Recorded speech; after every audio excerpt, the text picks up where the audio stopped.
Hello learners, welcome back to Professional Pathshala. Today we will continue with our previous topics which we have started with, and we will start with a new topic on the same issue or on the same objective which we determined in the previous lectures. So that was to understand the basics of research and what are the various techniques or what are the various activities which are involved when we proceed for a research. So in this connection today we will be going through with the topic that is questionnaire design. As for those who have already gone through the previous lectures, they might have got a familiarity with the topic, and now comes that once your scale is validated, means whatever topics or whatever objectives you have in your mind and you are going to research on that, so you need to validate it that yes, everything is fine, whatever tools you are selecting they are good, so they will come up with some of the good results for you, right? So questionnaire is something which helps you to get in touch with your audience or your respondents, you call the people in which really you are interested in to get responses from. So before we move ahead, we need to understand what is a questionnaire. So as it is mentioned over here, a questionnaire consists of formalized and pre-specified set of questions designed to obtain responses from potential respondents. So means something which is pre-specified, which is predetermined, and it's always in our mind that what we are going to ask from the people.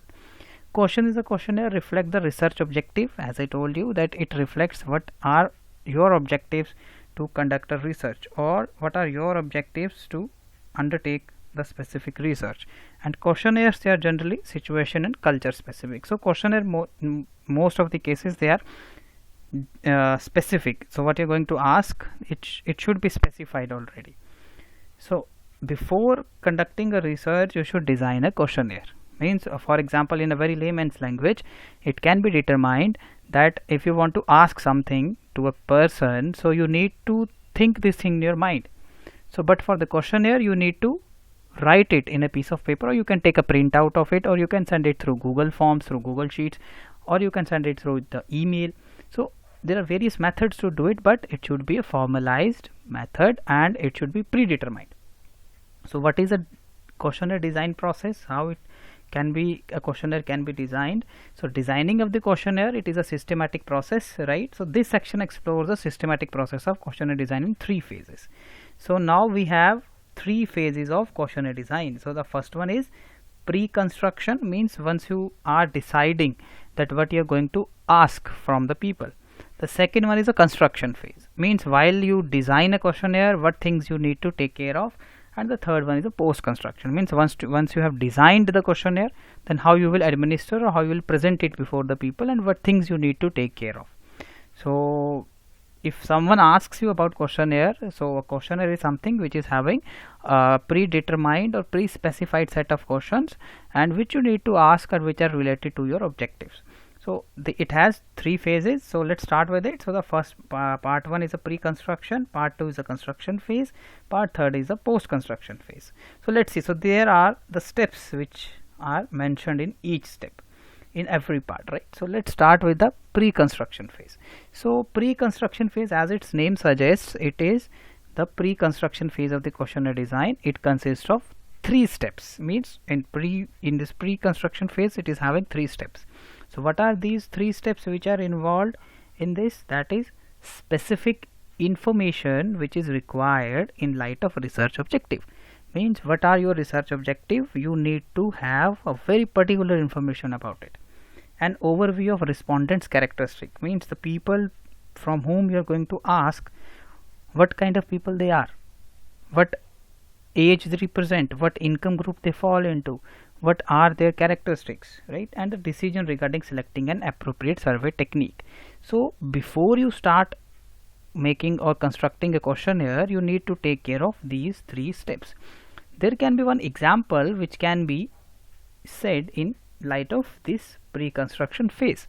For example, you want to know that what would be the intention or what would be the perception of tourists towards various destinations after this COVID-19. Means once this COVID-19 situation will be over, or once it will be in its last stages where the danger would be very less as compared to it is right now. So what would be the perception of tourists? So you want to conduct some research for tourism industry, right? So you want to know about it. So what you will do then? So just take the example. So you want to ask something about the people who used to travel. Means your respondents will be the people who used to travel. So you want to ask them in the form of a questionnaire. So for the pre-construction phase, what you will do? You need to have a specific information related to your objective. Means your objective is that to identify or to figure out the perception of tourists, right? So means what you will do? So specific information regarding research objective. So what is your research objective? Is to figure out the perception. So how you will do it? So you need to take out some information about it. An overview of respondents' characteristics. So what kind of tourists you will be taking into your consideration? The second thing. And decision regarding selecting an appropriate survey technique. What kind of survey technique you will adopt? So there are so many survey techniques which are there. Either you randomly select them, you will categorize them, you will assign a quota, whatever things are there. So how you will select them? So for pre-construction phase, there are these 3 steps which are important. So as I have mentioned, so the first specific required is it is a foremost thing which you need. And to generate specific information, the researcher should define the objective and other components such as theoretical model, research questions, and hypothesis. So a theoretical model helps you to establish that what could be the relationship between the two. For example, just taking about the perception. So if you talk about perception, does it varies with the age? Does it varies with the income? Or what are various factors, right? Research question. So then you will put up some questions which you have in your mind, that okay, these things are important, these are very least important, or either the impact of income would be there or not. And then you will say some of the random hypothesis. The random hypothesis means, or some of the things which you assume, hypothesis is an assumption which you say that okay, there is no significant relationship between income and perception of tourists. You mentioned it, right? So clarity in all these aspects is very important. So you need to be clear what you are going to do, as it will provide a base for the survey, right? So whatever thing you do, means the clarity in these things holds importance, because these are the only these are the only things which will help you to generate some more specific information, and of course it acts as a base for things, right? Second thing, as I told you, that you need to collect some data regarding, or you need to have an overview of characteristics of people in which you are really interested to get data from. So this one is that you should have questionnaire. You must construct the question light of the respondent's profile. If your respondents are people who are less literate, means they are not so much knowledgeable, or they cannot understand a specific language, or they cannot understand English, for example, in country like India. So there is no reason to have a questionnaire in English, and that is to be in a very fancy language. You need not to have. Make it in their native language, so that would be more effective. Even while constructing questionnaire, researcher has to keep the profile of a probable respondent in mind. Definitely it should be kept, and various factors such as respondent's qualification, age, experience, income, marital status, occupation. So you need to take care of all these things. So decision regarding a survey technique. So what kind of survey technique you will be using, right? So because if you place it in a sequence, right? For example, if you're putting one question and putting age in between, what's your age, then 3 questions, what is your gender, so it won't make any sense. So it should be sequenced, and at the same time it should have a proper construct. It should be placed, and also the mode of survey which should be there, it should be in coherence with whatever things you are using it, right? Now this was about the first phase, that is, as I told you, this was the first phase, that is a pre-construction phase, and this one would be the second phase, right? In the second phase, we see, in the first phase we have done some of the background things, right? So this one is the real questionnaire designing phase, where we will design the questionnaire. So it consists of decision regarding question format, right? Regarding question relevance, means it is relevant or not, what are the wordings, the people they understand it or not, sequencing, response choice, how you will be making it strongly agree, disagree, what kind of response choice would be, questionnaire layout, how it would be spread like, and the first draft of the questionnaire means a sample of the questionnaire, you may call it as. So in this case, while you take a decision regarding questionnaire format, right, so they are of the two types. There is the open-ended and close-ended questionnaire. So in case of a close-ended questionnaire, the respondent has to format the judgment to fit the response categories, and when the open-ended are used, the judgment has to be verbalized into a preliminary answer. Means you can say that for a close-ended question, the answers are given. So you need to select one answer out of it. But for open-ended, you need to write a description about it. So anything you can answer about it. So there are no choices been given. Fine. So there are the types, right? So now in the next few slides, we are going to understand that what are the types of open-ended and close-ended questionnaires. So see, these are the open-ended questionnaire. What is your favorite advertisement for a soft drink? So you can say that, okay, the ad which mentioned this celebrity in Coke of at the ad of this specific product. So it's up to you. No choice has been given. Who is your favorite business figure? So you may write anything about it. What do you think the most important consumer durable product for a household? See, something which is open-ended, right? No options has been given. But if for the close-ended questionnaire, they are the structured ones, right? So that means in this case, so these are the various you can say that in this the researchers, they have quoted the things about the close-ended questionnaire, right? So these responses are alternatives presented to the respondents, and they select the most appropriate one. So like you might have seen, where 4 options are given and you need to select. So in this case, the first type of it is a dichotomous. Fine. So yes or no, cannot say. So if this thing is there, so if someone is asking you about this question, so it means that's a dichotomous question. Yes, no, can't say, not sure. Fine. So the sequence goes on like this. The second one is a multiple choice question.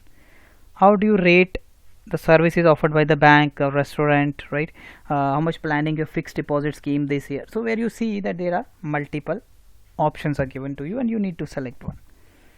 Decision regarding question wording, the second step, right? The first one we have selected is decision regarding question format, means either it will be structured, unstructured, it would be open-ended or close-ended. Once you have decided it, then regarding the question wording, what kind of wording you will be using. So the negative wordings impact the process of interpreting question. So negative, positive, it matters a lot. So you need to take care which type of word you're using, either negative or it's a positive word which you're using. So what happens basically, in some cases of conducting personal interview, the researcher feel that they will be able to overcome the wrong wording during the discussion, but they suggest a different understanding. For example, as you see in this case, right, what is your perception regarding the new advertisement campaign? Though it looks good, right, but it may be a bit problematic while you interpret it. So that looks much better. What is your view about the new advertisement campaign? Means some sophisticated words instead of using it, right? So you should use the words which are easy to interpret, not only by the researcher himself but by the person or by the respondent. Vague or ambiguous words should be avoided. For example, say in this case, in a year, how much you spend on shopping? Much, very much, reasonably well, less, very less. So you tend to, or you need to avoid the confusing questions, right? So that makes your questionnaire, its rating degraded because of this, right? Double-barreled question must be avoided. So if you're asking someone on a weekend how much you prefer outing with your friends, which is your favorite outing spot in the town, so it should be make like this: on weekend, would you prefer going outing with your family? If yes, then which is your favorite spot in the town? Simple. So it means something that instead of asking this question in a very long sentence, this can be done. So these are things which you need to take care of, otherwise your questionnaire or the conduct of giving a questionnaire would have no impact on the respondent. So that really will be a waste. Avoid leading and loaded questions. Aren't you satisfied with the new feature of the product? It would be better.